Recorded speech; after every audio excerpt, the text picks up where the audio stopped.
പിന്നെ നിങ്ങൾ പറഞ്ഞിരിക്കുന്നത് എനിക്ക് തോന്നുന്നു വെണ്ടിട്ടായി ഉണ്ടായിട്ടുള്ള ഒരു സംഭവത്തെക്കുറിച്ചാണ്.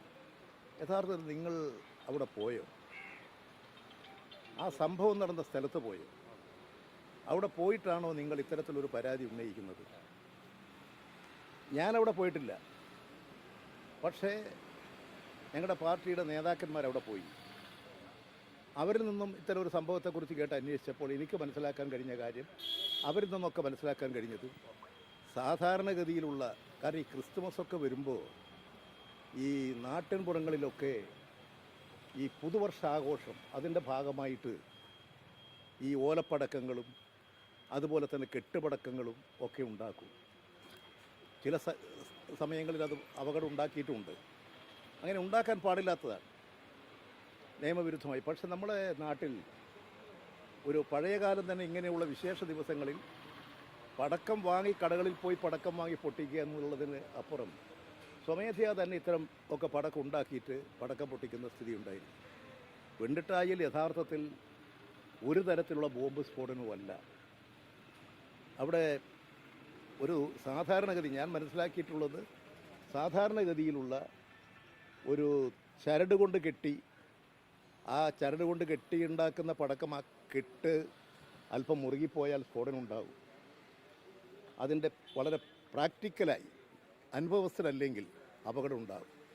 അങ്ങനെയുള്ള ഒരു അപകടമാണ്. ആ അപകടത്തെ ബോംബ് സ്ഫോടനമായും ആക്രമണോത്സുകമായിട്ടുള്ള തയ്യാറെടുപ്പാണെന്നൊക്കെ വ്യാഖ്യാനിച്ച് ദയവ് ചെയ്ത് നമ്മുടെ സമാധാന അന്തരീക്ഷത്തെ ആരും തകർക്കരുത്. ഈ കണ്ണൂരിൻ്റെ സമാധാനവും കണ്ണൂരിൻ്റെ ഇന്നത്തെ അന്തരീക്ഷവും നമുക്ക് കൂടുതൽ ശക്തിപ്പെടുത്തിയെടുക്കാൻ കഴിയണം. അതാണ് CPM ആഗ്രഹിക്കുന്നത്. അതിനനുസരിച്ചാണ് ഞങ്ങൾ പ്രവർത്തിച്ചുകൊണ്ടിരിക്കുന്നത്. കോൺഗ്രസ് പറയുന്നത് ഈ CPMൻ്റെ ശക്തി കേന്ദ്രങ്ങളിൽ ബോംബ് നിർമ്മാണം നടക്കുന്നുണ്ട്, അതിൻ്റെ തെളിവാണ് ഇന്നലെ ഉണ്ടായ സംഭവം എന്നാണ് കോൺഗ്രസ് ആരോപണം ചെയ്യുന്നത്. അതിൻ്റെ പാരമ്പര്യം ഇവിടെ ആർക്കാണെന്ന് എല്ലാവർക്കും അറിഞ്ഞുകൂടെ? കോൺഗ്രസ് ഓഫീസിലല്ലേ? കോൺഗ്രസിൻ്റെ DCC ഓഫീസിൽ ബോംബ് നിർമ്മാണം ഉണ്ടായിരുന്നു. എനിക്ക് തോന്നുന്നത് നിങ്ങൾ പുതിയ ചെറുപ്പക്കാരായതുകൊണ്ട് ആ പഴയ കാര്യം ഓർമ്മിക്കുന്നുണ്ടാകില്ല. കോൺഗ്രസിൻ്റെ DCC ഓഫീസ് ഇന്നെടുത്ത കെട്ടിടത്തിൻ്റെ അവിടെ പഴയൊരു കെട്ടിടം ഉണ്ടായിരുന്നു. അവരാദ്യം അത് വിലക്ക് വാങ്ങിയിട്ടാണ്. ആ ഓഫീസിനകത്ത് വെച്ച് ബോംബ് നിർമ്മിക്കുന്നു. നമ്മുടെ പ്രശസ്തനായ ഒരു പത്രപ്രവർത്തകൻ ഈ കണ്ണൂരിൻ്റെ ഈ കാര്യങ്ങളെക്കുറിച്ച് അന്വേഷിക്കാൻ കോൺഗ്രസ് DCC ഓഫീസിൽ പോകുന്നു. അപ്പോൾ ഒരാൾ കറുത്ത നിക്കറിട്ടിട്ട് ഒരു ബെഞ്ചിൻ്റെ മേലെ കിടന്ന് ഇങ്ങനൊരു അഭ്യാസം കാണിക്കുന്നത് ഇദ്ദേഹത്തിന് അത് അറിഞ്ഞുകൂടാ. അദ്ദേഹം ചോദിച്ചു അവരോട്, എന്താ ഇത്? അപ്പോൾ കോൺഗ്രസിൻ്റെ DCC സെക്രട്ടറി പറഞ്ഞു, ബോംബ് നിർമ്മിക്കുക, ഞങ്ങൾ 3 തരം ബോംബ് നിർമ്മിക്കുന്നുണ്ട്. ഈ പത്രപ്രവർത്തകനെയും കൂട്ടി ഈ നിർമ്മിച്ചിരിക്കുന്ന ബോംബ് കോൺഗ്രസിൻ്റെ DCC ഓഫീസിൽ കാണിച്ചു കൊടുത്ത് പത്രങ്ങൾ ഇവിടുത്തെ ഇതിലൊക്കെ വന്നതാണ്. അങ്ങനെ പ്രവർത്തിച്ചിരുന്നൊരു പാർട്ടിയാണ് കോൺഗ്രസ്. ED കമ്പനിക്ക് നേരെ ബോംബെറിഞ്ഞ പാർട്ടിയാണ്.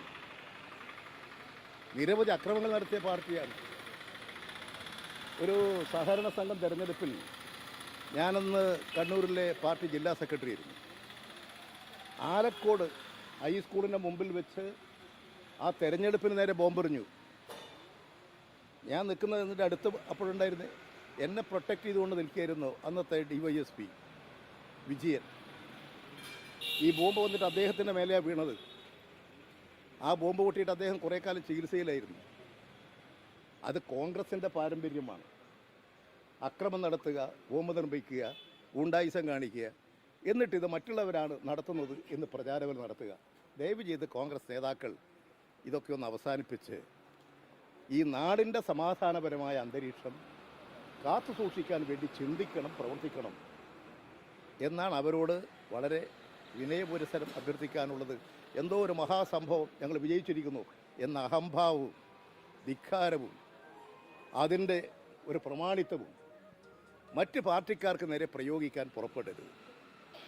അതവർ നല്ലതുപോലെ ശ്രദ്ധിക്കുന്നത് നല്ലതാണ്. ബോധപൂർവമാണ് ചില സംഭവങ്ങൾ അവരുണ്ടാക്കിക്കൊണ്ടിരിക്കുന്നത്.